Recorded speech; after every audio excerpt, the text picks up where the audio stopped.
Welcome to Market of the Moment. Happy Thursday. It's Thursday or Friday. We never really know. March. Yeah, one of those days. Yeah. Hope everyone enjoyed and didn't celebrate St. Patty's Day last week too much, right? Maybe a little green something, green beer, green, whatever. Something. Green something. Anyway, but thank you for being here. We have a great episode. It's going to be a two-part series. Yes. Right, Don? Over the next couple of weeks, who's joining us? So Michelle Minnick with West USA. She runs Team Minnick, and I believe she's going to kind of bring a little insight for the West Valley. We've had a lot of East Valley people on it in the last several weeks, and so we're going to check in on the West Valley this week and see what little nuances and changes and things are impacting the real estate over there. So much activity in the West Valley, so I'm very excited to hear what Michelle has to say. All right, guys, please help us welcome Miss Michelle Minnick with the Team Minnick Group. We are so excited to have you join us. And, I'm curious, Michelle, you guys focus a lot in the West Valley, obviously probably work Valley-wide, but do a lot of transactions and have a phenomenal team, which I know we're going to get a little bit more into the team maybe a little later. But can you give us an idea what's going on in the West Valley? Like, how's the housing market out there? Just a little update, maybe. Well, I feel like it turned on a dime again for us. We are now seeing multiple offers back on properties, and it's been a little bit upsetting for the agents because, of course, they thought for a second that they were the only one, and now they realize we got 2, 3, 4, 5 offers on properties. Interesting. Yeah, that are priced well, right? And they're ready to move into. So I do want to make sellers aware that you're not going to get away with what we were doing about a year ago. Right. Just you could list anything, but it is the ones that are priced well and that are ready to go. That's probably going to help the prices of the homes stay up as well if we have the demand kind of coming up with the multiple offers, right? Yes, I mean we definitely have seen higher demand through buyers. They've poked their heads out.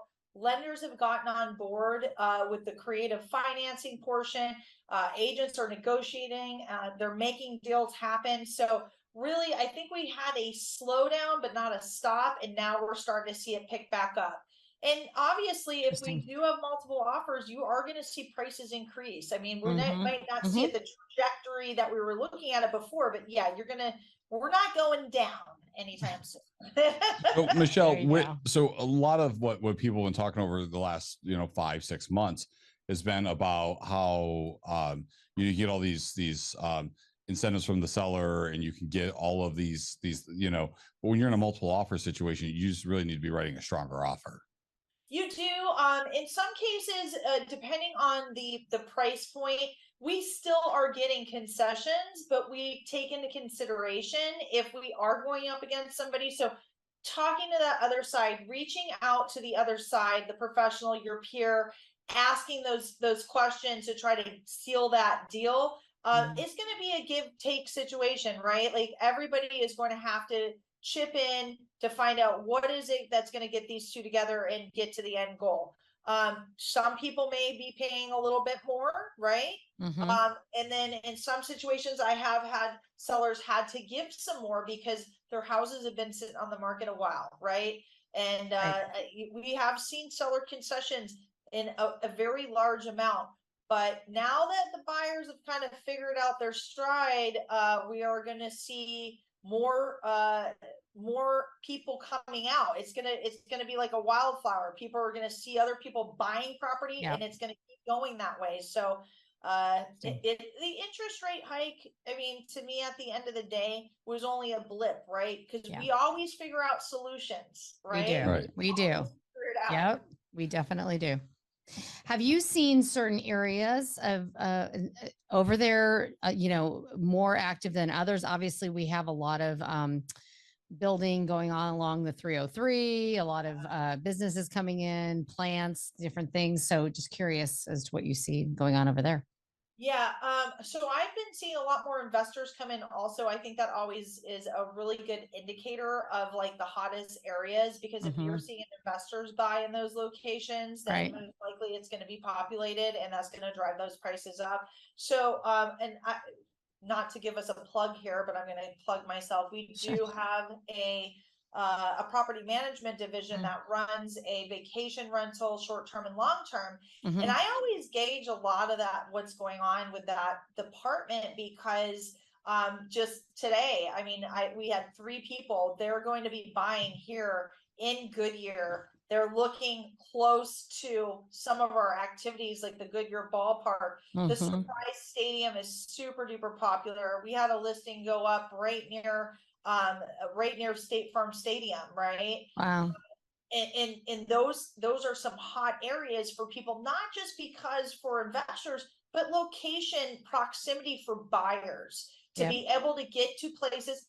You know, they want to go out and have a good time, right? Yeah, They right. don't want to be far from shopping, dining, things like that. Verado has been very, very popular because they actually figured it out, right? They started having the super fries over there, you know. They've got the restaurants going in there. They've got the activity. They've got the fun. So, yeah, you're going to see people gravitating towards these areas. And it's the time of the year that all of the people are in town enjoying our nice weather. So even if they weren't thinking of buying, they might think about buying now. Right. Yeah. Once they're here one time, they get just rail them in. They're coming to Arizona. So Michelle, so with the inventory situations and like, so obviously our inventory is still theoretically low, right? It's higher than it was, you know, a year ago or a year and a half ago, but it's still theoretically very low. And so when somebody who is on the market currently, and they've maybe been on the market for a little while, and, you know, and now we're starting to see the buyers return, how do you counsel that seller about what adjustments they need to make to still attract attention to their home, even though that maybe they were in that more stagnant part when they listed originally, and maybe are getting mislabeled because of how long they've been on the market? Yeah. I actually am about to have this conversation after we get off this call. As a matter of fact, I was looking at the market for a particular seller. She actually was an agent, and she part-time, right? Not even a part-time. I think she did it just to, you know, sell her own home and save the money. But she's still living in that past. And after I took a look at like what we've been doing, and, you know, really, really hitting it hard with our marketing, open houses, I mean, you name it, door knocking, cold calling, we've done it, right? So we're going to have that tough conversation. And she's pretty firm on what, you know, her price is, but I'm going to have to show her exactly what the truth of the matter is. And so how I have those conversations by using data. Data doesn't lie. Numbers don't lie. People do. I'm not saying it's me, but I'm going to say she may not trust what I am telling her, even as the professional, even as the person that's been in the business 25 years, right? She may believe in her mind, well, I saw the neighbor, they sold it at this and that. So when I bring that data, the data is going to include price drops, seller concession, days on market, or listings, like competition, right? And then don't forget about the new builds around you, what things are offering. Because at the end of the day, if people have a choice and they can get all those things, whether it's with a new build or a resale, and you are not a part of that game, you're not in the right price point, you have zero activity, you're not going to get moved on. So they're going to have to make that hard choice. And it's as simple as reduce your price or cancel the listing. Because at the end of the day, they're not going to do anything. They're not going to move forward. And you're going to take a lot of time trying to convince somebody that otherwise isn't going to be convinced, and it's going to end terrible anyway. Yeah. I mean, your house is only worth what somebody's willing to pay for it. So, you know, it comes down to it. Right. So if you don't want to reduce it, you're right. Take it off the market. Get it off, wait for another day. Right. I mean, you can usually what happens with that is then they finally realize, you know, I do want to sell, and let's go ahead and get this done. Yeah. So you mentioned the builders, and so what's the new build activity look like in the West Valley right now? So I will say that it's not been as active as resale, just based on my team in particular. We've sold a lot of new builds. New builds are fun to sell. You know, you get in there, you get to go shopping with people, having a good time, seeing all the latest trends on the design. But I do think that the builders are in that position too. They're still are pretty, they're holding firm, because a lot of times that they'll incentivize us, but I'm not seeing massive price drops. Now I'm seeing things like, I'm going to give you some money for design or things like Right. that, but I don't see them dropping as fast as our resale side has dropped. So it's a much harder sell, right? And then they want you to use their lender to get the discounts and things like that. So people really have to see value in the new builds. They are, like I said, they're offering more incentives for agents. That's great. But I'm not seeing significant drops to mimic what's gone on over the last 6 months in our market. Right. Right. Makes sense. Yeah. Interesting. Well, I'll tell you, Michelle, we are really excited to learn more about your team, but we're going to come back for that. So, we're gonna bring you back next week, and then we're going to go into learning about the team, what the structure looks like, who you guys are, and then if anybody's got questions about that, how to reach out to you. So that sound fair? Perfect. Excellent. I love it. Thanks, Okay. Michelle. Take care. Thank you. Bye. Bye. Michelle, thank you so much. We appreciate your insights. And I think now it is time to check in with Market Master Mindy. Mindy, All right. what do we got going on across the valley? The market is moving faster than we could have expected as inventory continues to decline, but a new phenomenon that I will dub the circling buyer continues to provide challenges to metrics like time on market and mystify sellers about proper expectations for negotiating. While sales dollar per square foot has risen nearly 2% from just a month ago and inventory has fallen another 7%, we're still finding that many buyers are going through the process of getting a completed pre-qualification form, or as we call it, your golden ticket, and looking at houses, but not actually putting in any offers. We're starting to see this behavior reflected in the Cromford Demand Index that peaked around 83 on Friday. So while slightly below average, it's the fact that it's no longer rising during our peak selling season that has our attention. The assumption is that this actually isn't due to interest rates, as those have been falling as a result of the current banking crisis, but rather it's the fear that buyers are exhibiting right before they make the decision to move. If we were to look at the market strictly from a numbers perspective, we can see that low inventory will continue to drive price stability and ultimately an increase in pricing as long as there are more people than houses available to buy. Normal owner-occupied transactions are what is sustaining the market, and even new homes could be in short supply quite soon. While it's easy to see that these numbers support the sense of urgency to make a move, and that is translating into mortgage applications, an increase in showings, and even in some cases multiple offers, many folks who would benefit from today's accessible market are sticking close to the sidelines once they've made it through the qualification hoops. The questions for these buyers sound like, what happens if prices fall? What happens if the market crashes? And what happens if interest rates continue to go up? When in reality, what I'm hearing is, what if I make the wrong choice?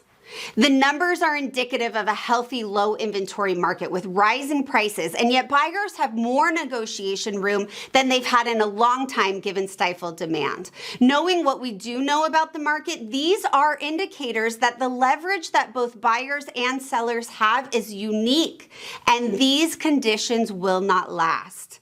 Making a wrong choice certainly comes with consequences, as does making no choice at all. The way I see it, we've only scratched the surface of what's available to us as homeowners in today's market, and that will change again when the market shifts. The market is as much of a moving target as the world around us, and the fear that's keeping us from making decisions is also the fear that's keeping us on the sidelines. But what fear isn't doing is keeping our lives from changing and our needs from changing, because let's be honest, it's not the market that drives most of us to make a move, it's life. Back to you guys. Mindy, thank you so much, as always, for your amazing update. We so appreciate you every week. Let's go ahead and find out what's going on with lending right now. Amber Kovarik with Guild Mortgage. Hi, Amber. Hey, it's Amber Kovarik with your quick market update. So why are we so worried about inflation? In addition to inflation causing the cost of goods and services to go up, what's really keeping the Fed members awake at night is the worry that inflation is no longer perceived by the markets and consumers as temporary, but is now the new normal. If this happens, every consumer and business creates a process of expecting automatic price increases and the prices of goods, services, and wages, which then creates a vicious cycle that's hard to stop. If an economy has persistent levels of high inflation, it's very hard to attract long-term investment capital, and this can cause long-term harm to an economy, which is now stagnant with growth, but still has high inflation. So this is sometimes called stagflation and is what the Fed wants to avoid.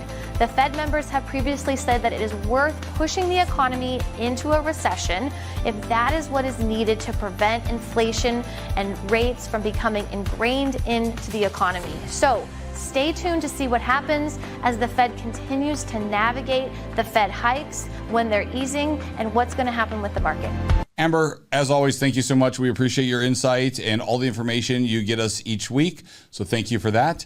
And Sharon, I think that is a wrap for this week. Wrap. High five. And yeah, we made it through. Now we've got, but we'll be back next week with part 2 with Michelle. We're going to learn a little bit more about the Minute Group and what they do. So, well, they're killing it. We know absolutely. that. So definitely tune in next week because you're going to want to hear how they're doing what they're doing out there in the West Valley. Excellent. Thanks, guys. Yeah, thank you. Ciao.